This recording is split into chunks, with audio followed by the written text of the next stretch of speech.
In the church age, there are those who stand in spiritual authority, who dedicate their time, their energy to feed you.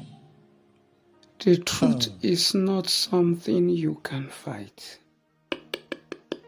So now we know that doctrinally there is spiritual authority, and there are those whom God has put over you who have the responsibility to feed you. He gave some apostles, prophets, evangelists, pastors, teachers for the perfecting of the saints, to do the work of ministry, that the body of Christ may be edified. And Paul uses that as an example to teach us that, like those folks who are obligated to support the livelihood of the Levites, today you are also supposed to support the livelihood of those who labor over you in spirituals. And he uses the Levites in Israel example, and he says, even so, like them, had the Lord ordained. Had the Lord what? I like the word ordained. The word ordained means authorized, that they who preach the gospel should live off the gospel. So he equates the Levites as touching support of ministers with present day minister.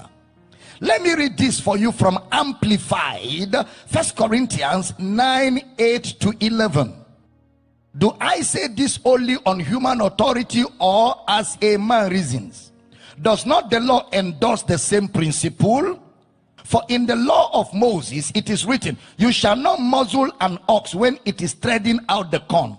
Is it only for oxen that God cares? Or does he speak certainly and entirely for our sakes? Assuredly, it is written for our sakes, because the plowman ought to plow in hope, and the thresher ought to thresh in expectation of partaking of the harvest. If we have sown the seed of spiritual good among you, is it too much if we reap from your material benefits?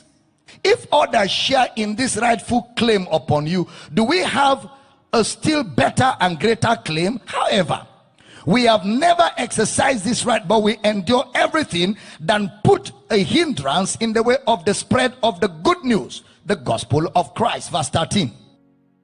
Do you not know that those men who are employed in the services of the temple get their food from the temple, and that those who tend the altar share with the altar in the offerings brought?